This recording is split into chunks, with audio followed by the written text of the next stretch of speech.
Bishkek was founded in 1825, but razed to the ground when Russia invaded in 1864.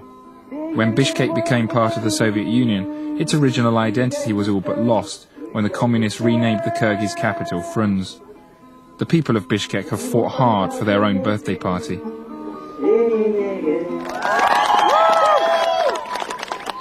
I'm 23. I will turn 23 very soon. So do you remember the Soviet times? Yeah. Actually, my dad, when I was 10 years old, my dad took me to Moscow. Right. And it was 1990, right, a year before the Soviet Union collapsed. Yeah. And I remember my feelings when I went to Moscow. It was like, oh man, this is my capital. Everywhere in every town you would have streets named after land.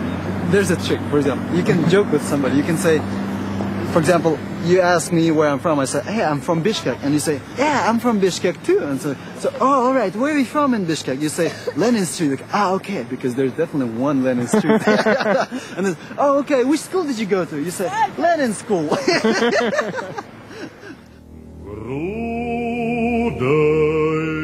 The National Museum in Bishkek appeared to be a celebration of the country's Soviet past, rather than its recent independence. Kyrgyzstan has benefited a lot from the Soviet experience.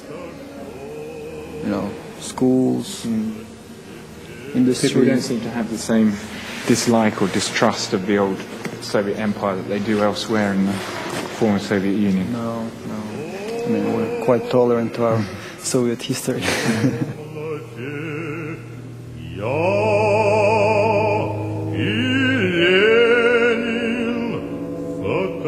Enough to give you nightmares. I'm not really sure. It's not like any sort of Soviet propaganda I've seen, but...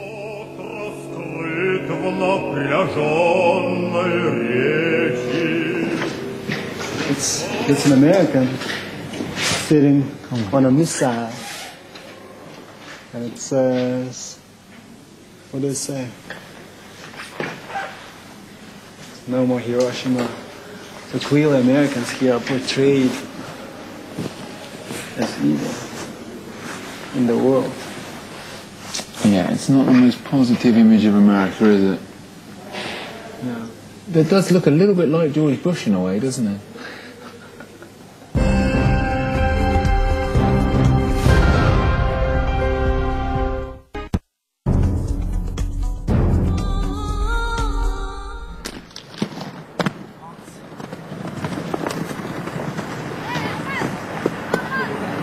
Do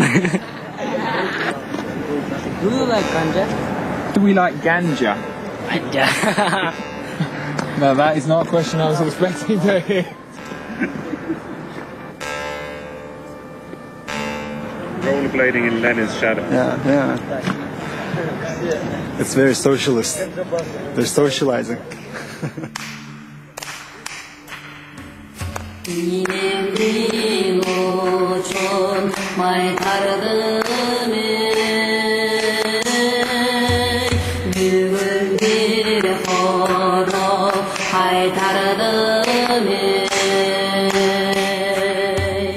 We're at my university, which is called American University in Central Asia. It's a very international university. It's funded by the Americans. It's funded by State Department. So it's kind of quite a pro-American university. Well, not really. You will see. You will meet a lot of students who have very strong anti-American views. The students are Central Asian, but the teachers come from around the world, including America. What are you lecturing in here? I teach politics. And do you find the students more receptive to education? Far more. They're not jaded Americans whose only interest is getting a degree so they can get a job and buy a car. Wow.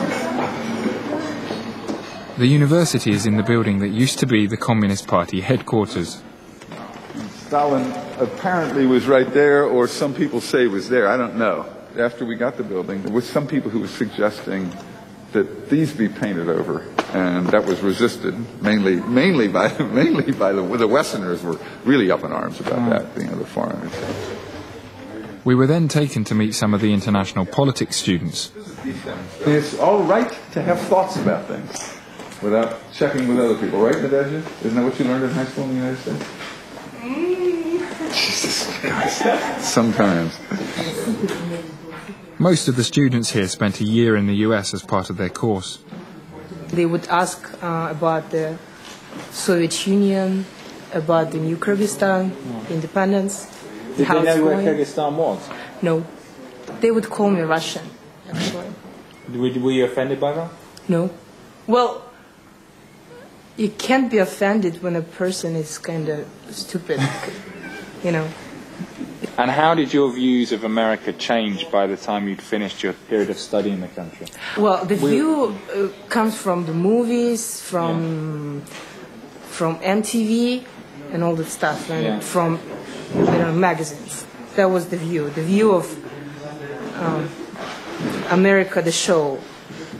They were different than I thought they would be. You know, when they smile to you, but then they turn their back and they kind of...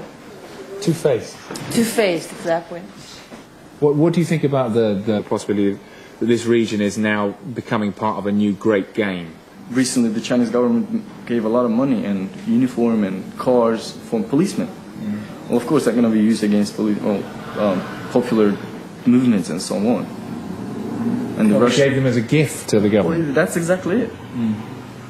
I mean, in exchange, they expect something from them. With our resources, with our government, it's awesome for us to be wanted by US, by Russia, and hopefully we will be wanted by China. I mean, it's great to be wanted.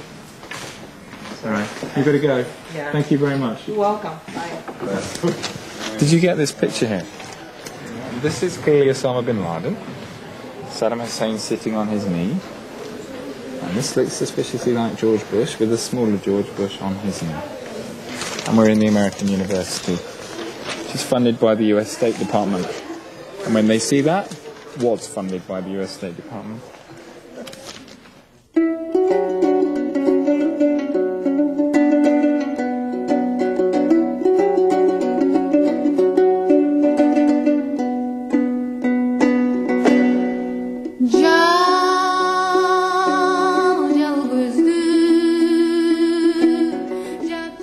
The American and Russian armed forces are here because of Kyrgyzstan's strategic position in the region. The Kyrgyz government are hoping they aren't the only foreigners who come here. The country's outstanding beauty should make it popular with holidaymakers, but the tourists aren't coming. It's a glorious day here, the sun's shining. We're at this little beach resort here, which is all ready for hordes of Western tourists to turn up. The lake is absolutely stunning, but I'm glad we're on this side, not the other side, because although the mountains in the distance look fantastic, on that side of the lake there happens to be another of the little presents that the Soviet Union has left Kyrgyzstan. And it's the most radioactive, contaminated waste site in the whole country.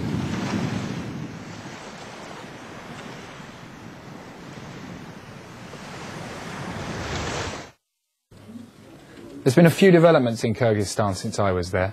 President Putin personally opened the Russian military base I visited, the first new foreign Russian military base for his country since the collapse of the Soviet Union. The United Nations just opened a new drug control agency in Kyrgyzstan in a bid to stem the flood of Afghan heroin being smuggled across their common borders, through Kyrgyzstan and on into Russia and Europe. Drug money has led to a rise in crime and corruption in Kyrgyzstan. In May, the country's anti-corruption chief was killed by gunmen while he was investigating a series of contract killings. Well, you want to say it Kyrgyz way? We want to say it the right way. Kyrgyzstan. Okay, let's say it the Western way. Kadir, my guide, now works as a journalist for the Associated Press in Bishkek, the capital. And elections are due to be held in Kyrgyzstan next autumn. The current president, who's held power for years, has promised he'll stand down.